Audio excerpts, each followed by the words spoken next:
good to be with you this morning. We are in week 2 of our theme Press Play, where we're learning about confidence. And last week I showed you my flute, something that I've been playing for a long time, since I was in 5th grade. And what I thought I would show you today, this is the flute that I'm using now, but it's not the flute I started on. In fact, if I showed you even the case is very different. But I'm going to very delicately grab my flute that I had when I was in 5th grade. I can't play it anymore. But this is it. See, it's a little worse for wear. In fact, this used to be my mom's flute when she was in high school, or when she was a little girl too. And so I now have it, and now it's very precious to me. But this was the beginner flute. It looks a lot different than the one I play now. It actually looks a little different, and the shape is a little different. The new one I have is longer for a lot of different reasons. Because as you grow in your confidence and in your ability, then your needs change and you have to get a more professional thing. Well, as I'm thinking about where I started on my road to becoming a musician, it makes me think about the road I've been on in my Christian walk. Excuse me. When I was first learning about God, I understood that He loved me, but I had to learn how to trust Him. And I had to do that by allowing Him to guide my steps in different situations. And that reminds me of our story today. Today we're going to be in a story where some guys had to really trust God and follow His direction and learn that His plan was the best plan to follow, even when it didn't make a lot of sense. So I want you to watch our lesson to learn that Bible truth, that God's plan is the best plan.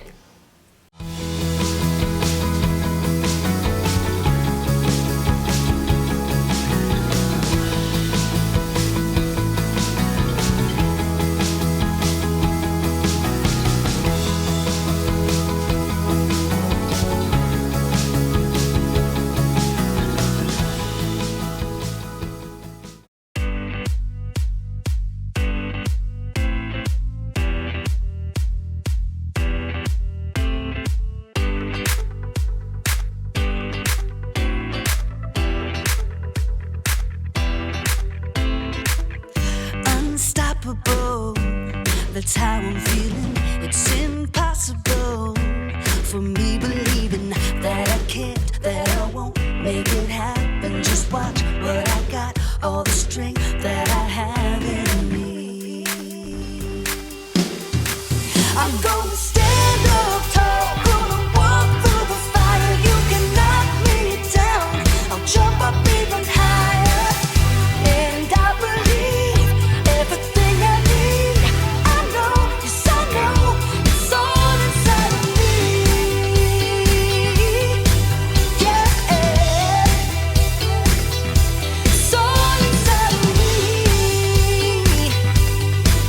Oh, oh.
You're the best around.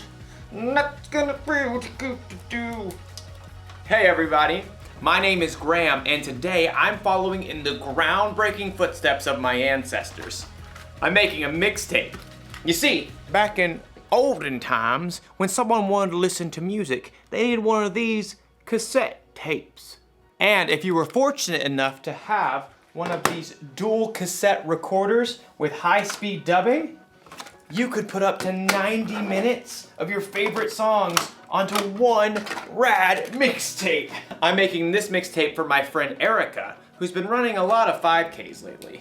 The Eye of the Tiger. And I'm only picking super encouraging songs. That way, Erica will have confidence. Confidence is learning to see yourself the way God sees you. Now, I know what you're thinking.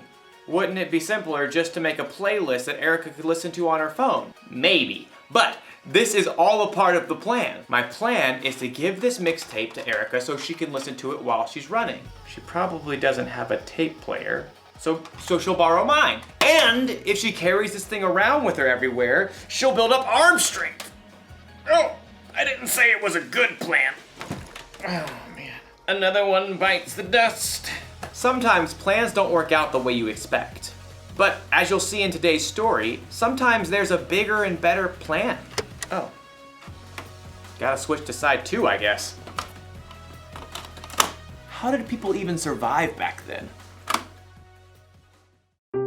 The Bible. It's 66 books of history, stories, letters, and poetry that fit together to form God's one big story. The epic adventure of how He created us and loves us so much that He made a way to rescue us. As we travel through the Bible, from Genesis to Revelation, we discover people who met God and found their lives changed forever.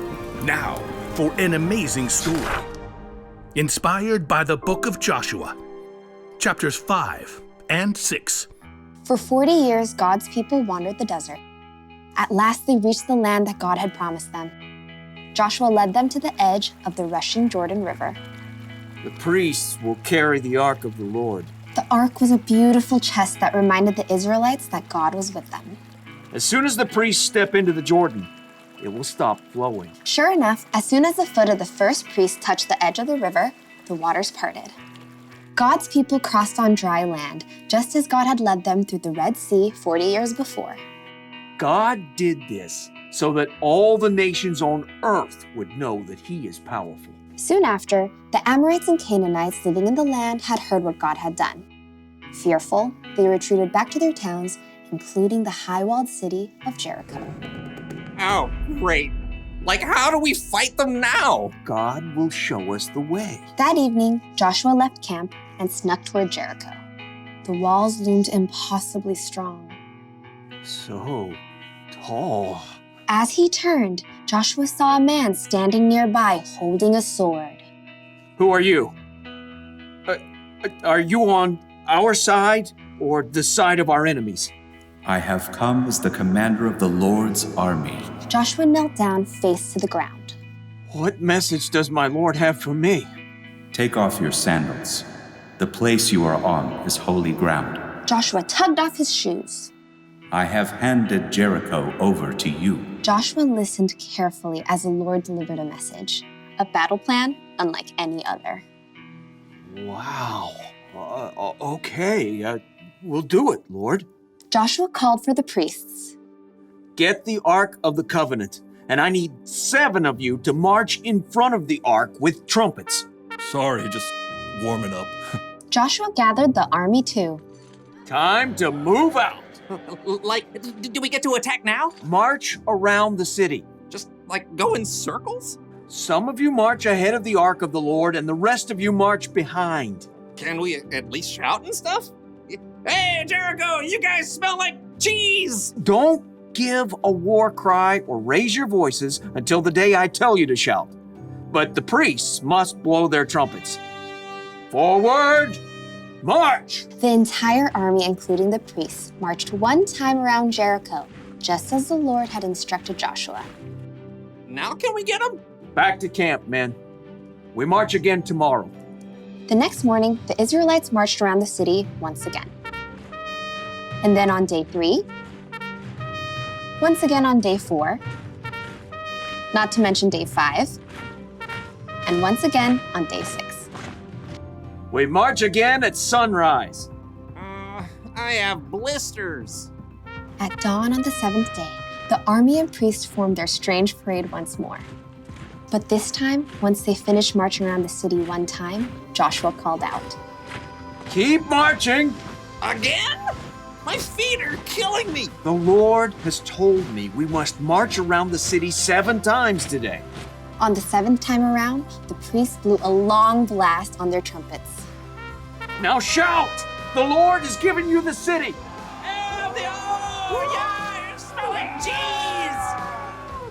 As the shouts of the Israelites rang out in the clear morning air, something incredible happened.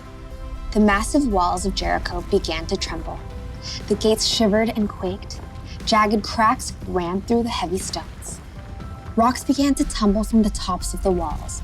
Little rocks, large stones, giant boulders, until at last the walls collapsed, crashing in on themselves.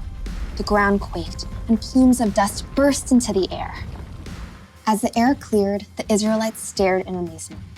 The city of Jericho stood wide open. Take the city! With nothing standing in their way, the Israelites charged right in. That day, they completely defeated the city of Jericho. God was with Joshua, and he became well known everywhere in the land.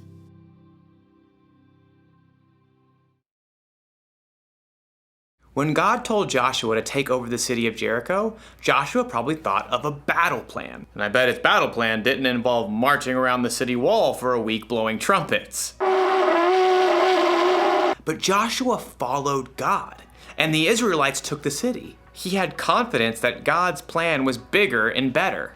And that's not the only time God proved his plan was better. When Jesus, God's son, died on the cross, Jesus' disciples had to wonder, what is God thinking? Then in 3 days, when Jesus came back to life, it all became clear. God's plan is always better. The truth is, none of us know what the future holds. Your family might have to move out of the neighborhood or out of the state. You might get sick or break a bone. You might not get put on the team you tried out for. But when things don't go according to your plan, that's when you need to remind yourself, God's got you. You may not always know what God's plan is, but keep following him and have confidence that his plan is bigger and better. That's the one thing to remember today. God's plan is the best plan. My plan to make a mixtape for Erica is not the best plan.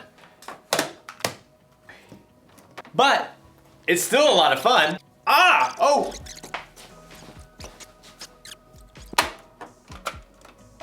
no, it's unraveled. Oh wait, no worries. I've got an idea. Huh? Just like my ancestors. I'll see you next time.